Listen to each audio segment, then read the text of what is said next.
Hey, what's going on, guys? It's Steve. Now, if anyone can do this, it is going to be my man, Lebron James. Now, I understand the series doesn't really start until the home team loses. I get that.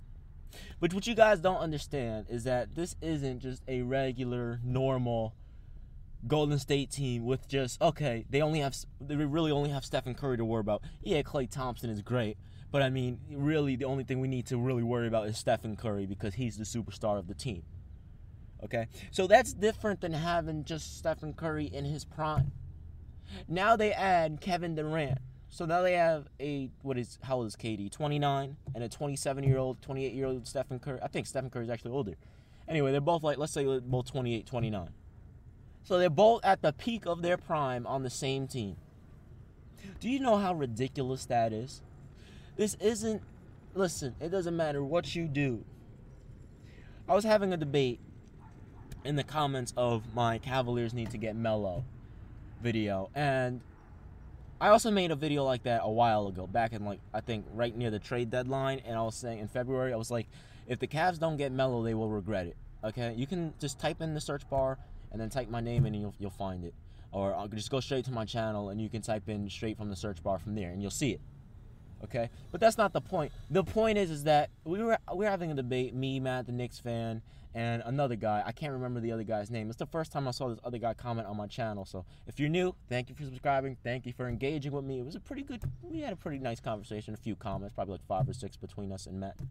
You know, it was a pretty good debate. It wasn't really a long one, but it was pretty solid. And you'll know who you are when I describe it. So what he or she was saying was, the Cavaliers need a better bench, they need better coaching, and they need better defenders. They don't need more scoring. But then my argument was for the Golden State Warriors for the Cleveland Cavaliers, they need Melo because they need that consistent scoring. You see Kyrie Irving right now, yeah, he's played well, but those first 2 games, Melo would not have slowed down like that. Melo would have stayed consistent. But it's not just that part that I'm concerned about. It's also concerning that Melo, he's never going to have an off day. He's never going to have a bad day. He's always going to be consistent. He's always going to be constant. That's just what Melo does. Okay? And then I also said it doesn't matter if you get the best defenders. Like, let's say you get Jay Crowder. Okay? If you get Jay Crowder and you get Avery Bradley, it doesn't matter. Sorry about that. I got a phone call. But anyway, it doesn't matter who you get. You get Avery Bradley, Jay Crowder. You could get Kawhi's a different story because that dude defensively and offensively, he's a monster. Now, if they got Kawhi, that would be like 10 championships in a row. But my point is that it doesn't matter who you get. The Golden State Warriors are still going to score. 30 by Kevin Durant, probably more than that. 35 by KD, 35 by Steph Curry. Clay is still going to give you 20. Dre is still going to give you 15. Where they're lacking, it's just they're giving too many easy buckets. It has nothing to do with the quality, not the quality. It has nothing to do with how great of a defender you are. It has to do with the quality of defense you're playing. If you're playing lazy defense, of course, you're going to be giving up a lot of points. Of course, you're going to get blown out. That's why I said it seemed like LeBron's head just wasn't in his game because LeBron, he was giving up easy dunks. He got crossed 3 times, twice by Curry, and once he fell on the floor, and then KD dunked on it. I'm like, that's not LeBron. That's not what LeBron James does. I know LeBron is better than that. So they need Melo because Melo's going to give you that consistent offense. He's not going to have any days off. He's proven that throughout his career. Yes, you can sit there and say, he hasn't had a great playoff success. We get that, okay? We all understand that's the biggest knock on his career. But he's still more consistent in terms of scoring than everyone else, okay? And their bench needs to pick up. I agree with you on that one. Their bench is disgusting right now. It's terrible, okay? But it's not just the bench. I mean, there's more to it. It has to do with their effort also because their effort right now is terrible. Their effort is disgusting right now. Okay, so they need a consistent score because Kyrie is great. He played great last year, but this year they don't have room for him to have any slip-ups. That's the difference. They don't have room for the slip-ups like that. Okay, and Melo wouldn't have a slip-up like that. Now, I'm not saying Melo's better than Kyrie. I'm not saying Kyrie's better than Melo. I'm not comparing players. I'm not saying anything.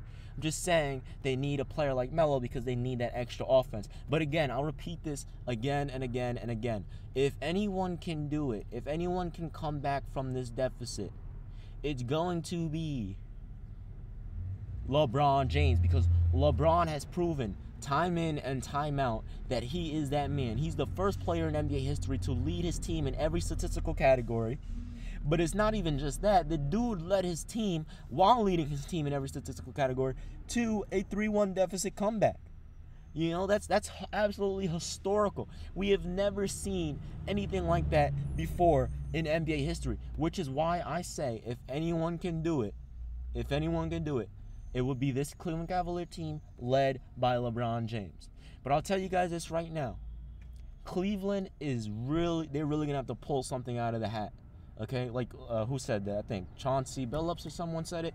They're going to have to pull I think Max Kellerman said it. You have to pull an even bigger rabbit out of the hat. Because this whole situation is going to be crazy. It's going to be bananas.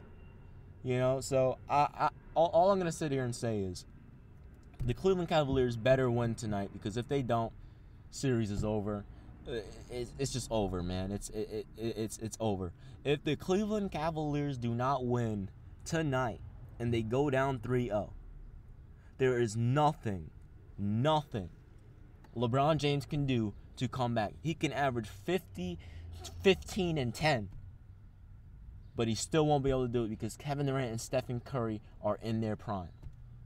Just like Michael Jordan, when he was facing Larry Bird in his prime, and Larry had a stacked team, and Michael Jordan didn't have a stacked team, it's the same scenario. Okay? You can see that LeBron is getting gassed. I've never seen LeBron James huff and puff like that, tired like that, and I'm like, what is going on? I grew up watching LeBron for over 10 years now, and for the first time in my life, I'm seeing LeBron huff and puff and not be. This is the LeBron that scored the final 26 points for the Cleveland Cavaliers, 28 out of 29 against Detroit in 07. This is LeBron that averaged 33 points per game against Paul Pierce's Boston Celtics in 08 and dunked on Kevin Garnett, destroying him. This is the same LeBron that played nearly 44 minutes per game against the Orlando Magic, averaged 35, 8, and 8. This is the same LeBron in Game 6 scoring 45 points, okay, against the Boston Celtics. This is the same LeBron that scored 41 points in Game 5, 41 points in Game 6, and then a triple-double in Game 7 with the greatest block in NBA history. On top of leading and calling the play for Kyrie Irving to have the greatest shot in NBA history. I mean, I can't wrap my head around, for the first time in my life, seeing LeBron James gassed like that. It's truly amazing.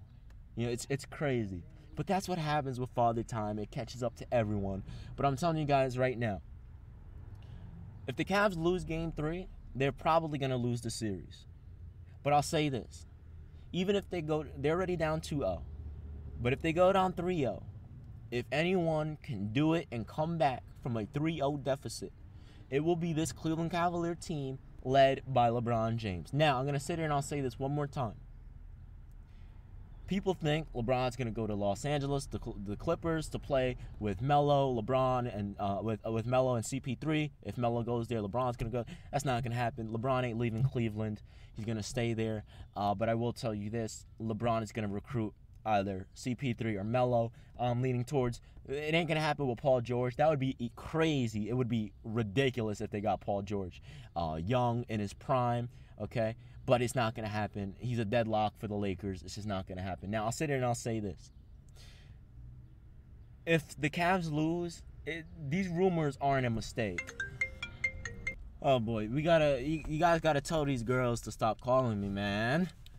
Freaking 8:30. Anyway, let me stop. Anyway, look. Can you come pick me up, please? I miss you. Shut. Anyway, look. It ain't a mistake, all right? These rumors happen for a reason. The same way there were rumors in 2010 Same way there were rumors with Melo going to the... All of these rumors are for a reason. There's a reason why LeBron said he wants to play with them before his career ends. He says everything strategically. Literally everything he says is pre-written by himself, and he has writers for him. It's crazy the way this dude presents himself, but it's historical. At the end of the day, I gotta go, guys. So I gotta finish this video in a rush because I gotta go handle some business. Anyway, look. If anyone can do it, it'll be LeBron James. So it's been your man, Steve. I'm out of here. Peace.